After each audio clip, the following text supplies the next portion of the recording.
Hi, my name is Amanda Meyncke, and I'm currently enrolled in the School of Library and Information Science at San Jose State University.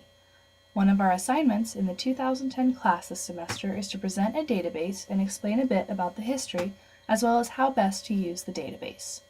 The database I've chosen is JSTOR, which was founded in 1995 and provides member institutions full-text searches of back issues of many academic journals, going back as far as 1665 in some cases.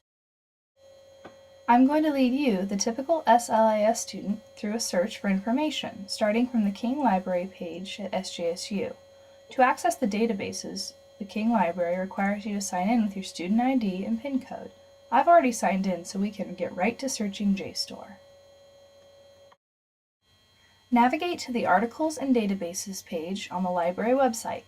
Now this is a good place to take a look at the different databases either by title or by subject. If you have already conducted a reference interview and know the exact database you wish to search, you can head there immediately. Otherwise, you can select any number of subject areas. I selected English and Comparative Literature. Under the English and Comparative Literature page is the listing for JSTOR. Simply click on the link and it will redirect you to the JSTOR website. Reference librarians can definitely use JSTOR to assist students or researchers with finding full scholarly articles about a wide range of topics, anything from African American studies to zoology. This is a wonderful resource for reference librarians because libraries may not have subscriptions to all of these journals, but depending on how recent the information needs to be, students can still have access to journals that go back quite far into the past and are as recent as 3 to 5 years ago. Having fully searchable articles that can also be rendered as PDFs with the correct citations easily accessible is a boon for any student or researcher, and the enormous variety of journals mean that there is likely information spread across a wide expanse of sources. As you can see here, the language and literature discipline alone has over 254 journals available, ranging from the specialized to the more generalized. I've decided to conduct a search for Flannery O'Connor, the author, simply by putting her name into the advanced search field as a keyword and then later on as an author. The green checkmark means that we as SLIS students have full access to this content within the JSTOR page. A half-green circle means we have partial access, and a yellow circle with an arrow means we can view the full text on an external site. JSTOR makes it easy to export a whole list of these items with their citations simply by clicking the articles we need citations for and then clicking Export Citation or Email Citation. This could be extremely useful for a student who wants to look up the various articles at a later time. We could simply email them this information. Let's do a search by author for Flannery O'Connor by typing her name in and then selecting Author from the drop-down menu. We don't need to narrow the search to any particular discipline, but JSTOR gives you the option to narrow by discipline or by a particular journal. The items that are coming up for Flannery O'Connor are her short stories in the journals that they were originally published in.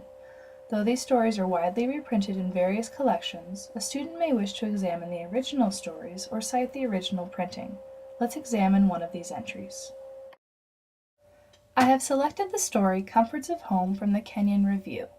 This not only has the actual page scan from the journal, which is kind of interesting to look at since it was published so long ago, but there is a summary listing as well with citation information, but no abstract or author information, likely because this is a short story and not a scholarly paper. If we go up on the page, we can click View Citation, and again we are presented with all of our other options for exploring citations. If we scroll up on the page by the Kenyon Review, we can see a link for Most Accessed, and take a look at the papers and subjects that are of most interest to others within the Kenyon Review.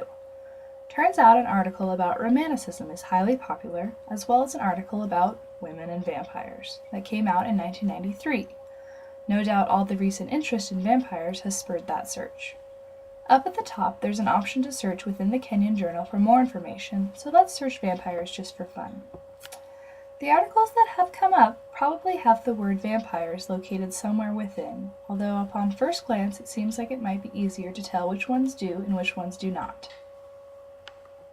In addition to performing searches, it is also possible to browse by discipline, which may be useful to some students or researchers who are not fully aware of the different journals available to them.